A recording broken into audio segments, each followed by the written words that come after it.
ಕಡೆ ನಿನ್ನೆ ಬಿ.ಪಿ. ಹರೀಶ್ ಅವರು ನನಗೆ ರೇಣುಕಾಚಾರ್ಯ ಅವರ ಹೆಸರು ಹೇಳಲಿಕ್ಕೆ ಬೇಜಾರಾಗುತ್ತೆ, ಅವ್ರ ಹೆಸರು ಹೇಳಿದ್ರೆ ನನಗೆ ಅಸಹ್ಯ ಆಗ್ಬಿಡುತ್ತೆ ಅನ್ನೋ ಲೆಕ್ಕ. ಬಹಳ ದೊಡ್ಡವರು,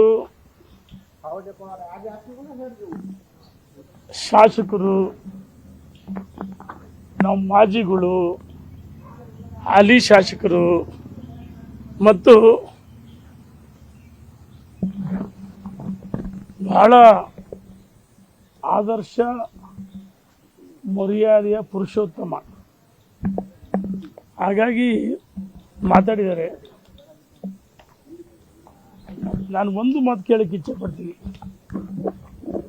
ಆಯ್ತಪ್ಪ, ಹೆಸರು ಹೇಳಕ್ಕೂ ಅಸಹ್ಯ ಆಗುತ್ತಂತ ಹೇಳ್ತಿದ್ದಿಲ್ಲಪ್ಪ, ಹೇಳಿದೆಲ್ಲ ನಿನ್ನೆ. 18ರಿಂದ 2018 ಚುನಾವಣೆಯಲ್ಲಿ, ವಿಧಾನಸಭಾ ಚುನಾವಣೆಯಲ್ಲಿ ಹೀನಾಯ ಸೋತ ಮೇಲೆ 5 ವರ್ಷಗಳ ಕಾಲ ಪ್ರತಿ ದಿವಸ ನನ್ನ ಮನೆಯಲ್ಲಿ ಇರ್ತಿದ್ದೆ. ಮರ್ತು ಬಿಟ್ಟಿದೀಯಾ? ನಮ್ಮ ಕ್ಷೇತ್ರ ಜನರಿಗೆ ಗೊತ್ತು, ನಿಮ್ಮ ಕ್ಷೇತ್ರ ಜನರಿಗೆ ಗೊತ್ತು, ದಾವಣಗೆರೆ ಜಿಲ್ಲೆ ಜನರಿಗೆ ಗೊತ್ತು. ಯಾಕಪ್ಪ ನನ್ನ ಮನೆಗೆ ಇರ್ತಿದ್ದೆ ಬಂದು? ನಿನ್ನೆಲ್ಲ ಕೆಲಸಗಳು ನಾನೇ ಮಾಡಿಕೊಡ್ತಿದ್ದೆ. ಬಹಳ ಮರ್ಯಾದೆಸ್ತ ಆಗಿದ್ರೆ ನನ್ನ ಮನೆಗೆ ಬರಬಾರ್ದಾಗಿತ್ತಲ್ಲ. ಹಂಗಾರೆ ನನ್ನ ಸವಾಸ ಯಾಕೆ ಮಾಡಿದೆ? ಬಹಳ ಸಂಸ್ಕಾರ ಸಂಸ್ಕೃತಿ ಇದೆ ಮಿಸ್ಟರ್. ನನಗೆ ನಿನಗಿಂತೂ ಜಾಸ್ತಿ ಭಾಷೆ ಬಳಸಕ್ಕೆ ಬರುತ್ತೆ. ನಿನಗಿಂತೂ ನಾನು ಹಳ್ಳಿ 10ರಷ್ಟು ಭಾಷೆ ಚೆನ್ನಾಗಿ ಬಳಸಕ್ಕೆ ಬರುತ್ತೆ. ನಾನು ಕೇಳ್ತೀನಿ, 5 ವರ್ಷಗಳ ಕಾಲ ಎಲ್ಲ ಕೆಲಸಗಳು ನಾನೇ ಮಾಡಿಸ್ಕೊಟ್ಟೆ, ನೆನಪಿದೆಯಾ? ಈಗ ಬಹಳ ಆದರ್ಶ ಪುರುಷನಂತೆ, ಸತ್ಯ ಹರಿಶ್ಚಂದ್ರನಂತೆ. ಸತ್ಯ ಹರಿಶ್ಚಂದ್ರ ನಿಮ್ಮ ಮನೇಲಿ ಹುಟ್ಟಿದ್ನ? ಈ ರೀತಿ ಹಗುರವ ಮಾತಾಡಿದ್ರೆ ಇನ್ನು ಮುಂದೆ ನಾನು ನನ್ನ ಭಾಷೆಯಲ್ಲಿ ಉತ್ತರ ಕೊಡ್ತೀನಿ, ಆಯ್ತಾ?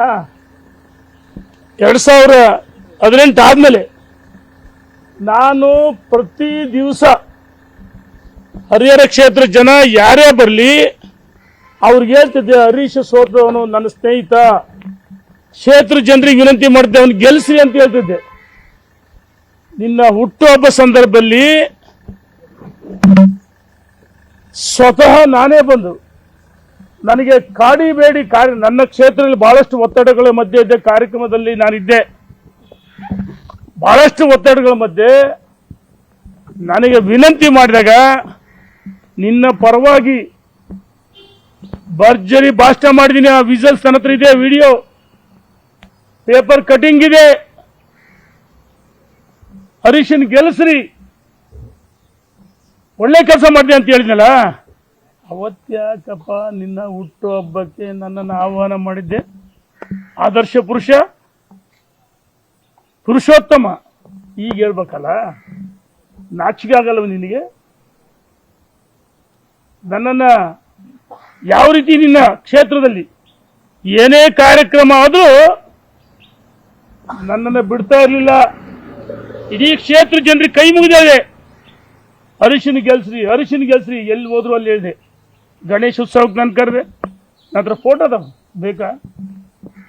ಆಮೇಲೆ ಯಾವ್ದಾದ್ರು ಫೋನ್ ಮಾಡ್ಬೇಕಂದ್ರೆ, SP DC ಹೇಳ್ಬೇಕಂದ್ರೆ, CEO ಹೇಳ್ಬೇಕಂದ್ರೆ, ನಾನು ನಿನ್ನ ಅವ್ರಿಗೆ ಹೇಳಿ ಕೆಲಸಗಳು ಮಾಡಿಸ್ಕೊಟ್ಟಿದ್ದೀನಿ. ಹಿಂದೆ ಯಡಿಯೂರಪ್ಪನವರು ಬೊಮ್ಮಾಯಿಯವರು ಮುಖ್ಯಮಂತ್ರಿ ಆದಂಥ ಸಂದರ್ಭದಲ್ಲಿ ನಿನ್ನ ಹರಿಹರ ಕ್ಷೇತ್ರದ ವರ್ಗಾವಣೆಗಳು ಮತ್ತು ಸರ್ಕಾರಿ ನಾಮಿನಿಗಳು ನಾಮಿನೇಷನ್ ನಾನು ಮಾಡಿಸ್ಕೊಟ್ಟೆ. ಆ ಸಂದರ್ಭದಲ್ಲಿ ಅಂದಿನ MP ಸಿದ್ದೇಶಪ್ಪ, ನಿನಗೂ ಅವ್ರಿಗೆ ಆಗ್ತಾ ಇರಲಿಲ್ಲ. ಸಿದ್ದೇಶಪ್ಪನ ಬಗ್ಗೆ ಬಳಸಿದ ಭಾಷೆ ಗೊತ್ತಿದೆ, ಮರ್ತ್ಬಿಟ್ಟ್ಯಾ? Loose talking ಮಾತಾಡಿದೀಯ.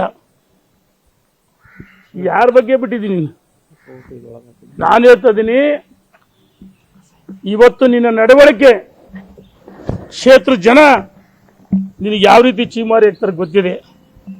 ಇನ್ನೊಂದು ಹೇಳ್ತಾರೆ, ಮಾತೆತ್ತರೆ ಲೋಕಸಭೆ ಚುನಾವಣೆಯಲ್ಲಿ ದ್ರೋಹ ಮಾಡಿದ್ರು. ನಾವು ಹೇಳ್ತಾ ಇದೀವಿ, 2013ರಲ್ಲಿ ನಾವು ಸೋತಾಗ ನಾವು ರಾಮಣ್ಣ, ಮಾಡಾಳು ಈರಪ್ಪಣ್ಣ, ಎಸ್ ಎ ರವೀಂದ್ರನಾಥ್ ಇರ್ಬೋದು, ಎಸ್ ವಿ ರಾಮಚಂದ್ರ, ಬಸವರಾಜ ನಾಯ್ಕ, ನಿಂಗಣ್ಣ, ಎಲ್ಲರೂ ಸೇರಿ ನಾವು ಸೋತರು ಸಹ ನಾವೆಲ್ಲ ಸಂಕಲ್ಪ ಮಾಡಿ ಅವತ್ತು ಎಂಪಿಗೆ ನಾವು ಓಟ್ ಹಾಕ್ಸಿದ್ವಪ್ಪ. ನೀನ್ ಇರ್ಲಿಲ್ಲ, ನೀನ್ ಸೇಲ್ ಆಗ್ಬಿಟ್ಟಿದ್ದೆ, ಕಾಂಗ್ರೆಸ್ಸಿನವರಿಗೆ ಸೇಲ್ ಆಗ್ಬಿಟ್ಟಿದ್ದೆ.